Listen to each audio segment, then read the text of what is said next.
So this is Unit 14, P3, M3, D2, and I've looked through my client's questionnaire and now I'm just suggesting ways in which they can improve different things, such as how to increase their physical activity.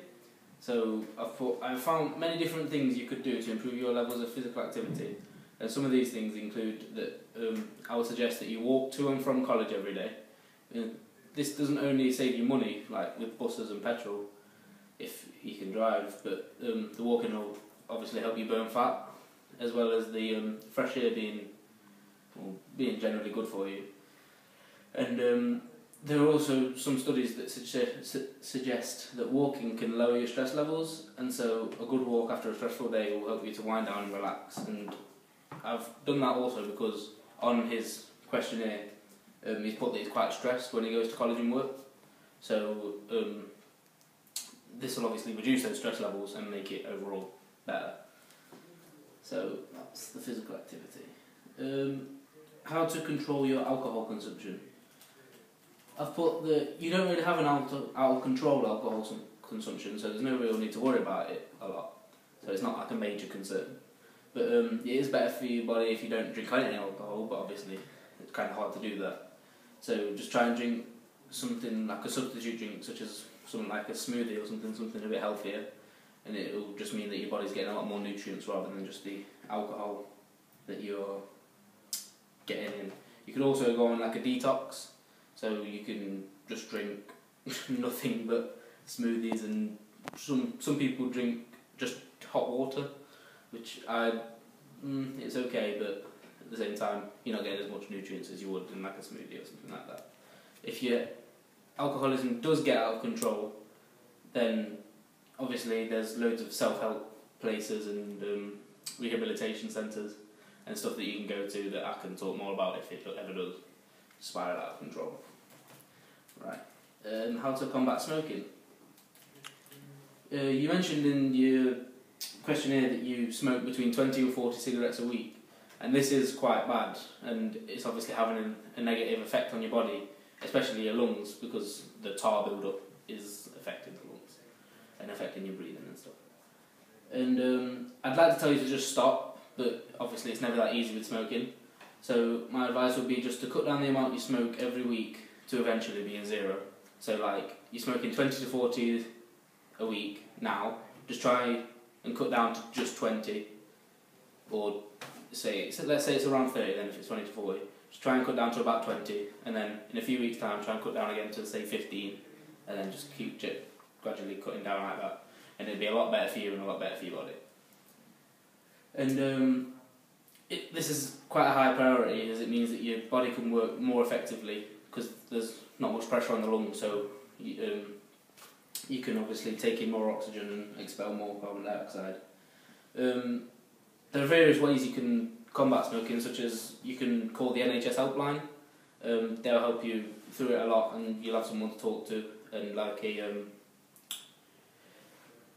another person that you can talk to and help you. So that's a good one, as well as you can get things like nicotine patches and replacements, and they're just patches that you put on your skin. There's some advantages to them, some disadvantages, such as the NHS helpline. The advantages to it is obviously you get to talk to a person, but and they can help you like personally and individually. But obviously a disadvantage is if you're not comfortable talking about it with other people, then there's going to be a disadvantage to you in that way. The nicotine patches and replacements, the advantages of them is obviously you're getting the nicotine still, and so it's just the not smoking side, because it's the nicotine that's obviously the addicting part of them, and so you're still getting that without the smoking and without the as many health drawbacks, let's say. But obviously a downside of them is they're quite expensive, and obviously putting patches on your skin is a bit weird, let's say. Yeah, right, your stress levels. Your stress levels at work and college, as I said earlier, are really high, and I'd suggest that you could benefit from reducing this. So to do this, I would suggest that you take on less responsibility at your workplace first of all. So taking on less responsibility at work means that you're less stressed because you're less not less needed, but there's less pressure on you to do well in your specific area. Because obviously, let's say you were a supervisor at work or something, because you haven't really said anything about that. But let's say you're a supervisor. If you obviously do something wrong, then it all falls back on you. Whereas if you were just something like let's say a crew member, a member of the crew, if you do something wrong, it's not really that big of a deal, and it is more on your supervisor for not telling you the right way to do it, kind of thing. So just things like that. And also reducing your hours at work would be another one, because obviously you're doing less hours, so there's less going on in your mind and you can do more leisurely activities. And it will help you feel more relaxed whilst being there, as you know it's not for long, or you have a gap between the next time you work. So like, if you do reduce your hours, then it'd be an advantage because of those, because like, you wouldn't be there for long. So when you're there for, let's say, 5 hours rather than your 8 hours, then you think, oh, this is quite easy, I'm less stressed because of that. As well as if you also reduce your hours in a way that you don't go in as often, then you've obviously got a gap between your next working, so you feel happier about that.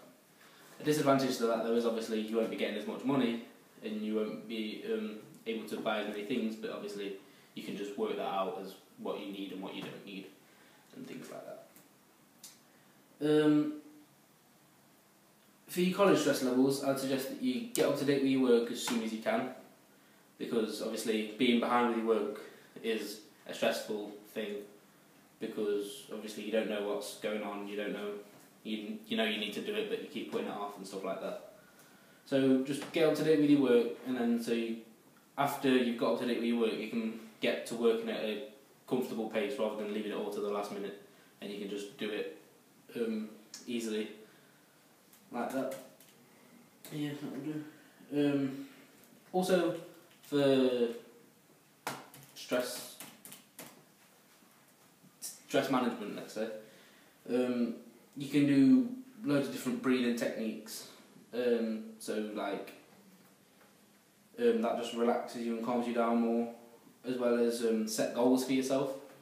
So if you set a goal and you achieve that goal, then you're less stressed because of that. But then a disadvantage to that one is if you set that goal and then don't reach that goal, then obviously it's going to put a bit more stress on you.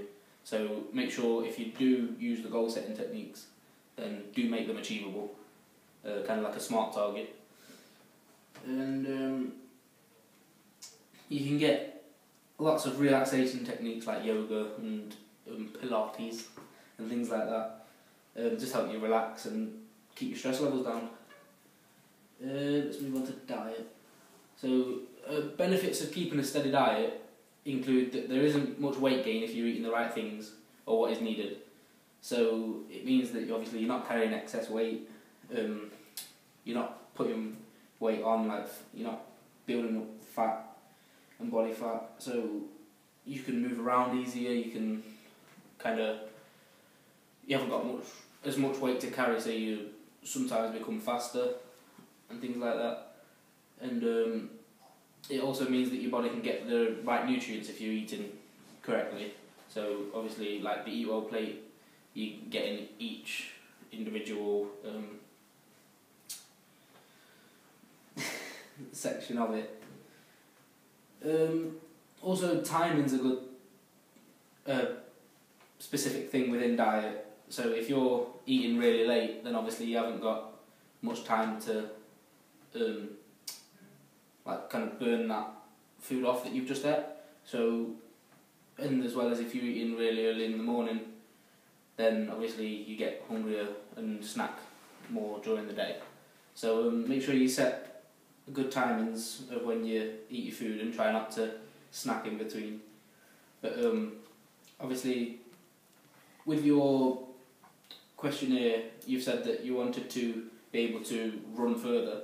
So I would suggest that you eat more carbohydrates, such as pastas and bread, so that you have more energy within you to be able to run that distance. and obviously eat less of the fatty foods such as chocolate and sweets. Obviously, and also food preparation is a big thing. If you prepare your food in a different, if you prepare your food by obviously marinating it and stuff like that and making it all nice, then make sure that the thing you're marinating it in, such as like breadcrumbs or something like that, make sure that's a healthy alternative. Because obviously you can get all different types of marinades or all different kind of health benefits to each one kind of thing. Yeah, I'm just going to leave it at that. If a steady diet is not kept, then it could cause your weight to fluctuate. So it could cause it to go up and go down, and you build more body fat, and you obviously lose more body fat depending on what you eat. And that's because you're not eating the same foods and eating more of fats than what you would the week after. So it'd obviously go up and down. Right, and there's 5 stages of behavioural change and the common barriers to them. So the 5 stages have been conceptualised for a variety of problem behaviours. The 5 stages of change are pre-contemplation, contemplation, preparation, action and maintenance. So pre-contemplation is the stage at which there is no intention to change the behaviour in the foreseeable future. Many individuals in this stage are unaware of their problems. So pre-contemplation is where you're just going about your everyday life, not really thinking about it. And then it moves on into contemplation, and that's the stage in which people are aware of the problem and are thinking about overcoming it, but have not yet made a commitment to that. So you know the problem's there, but you haven't really done anything about it, and you don't know if you're going to yet. Preparation is the next one, and that's just a stage that combines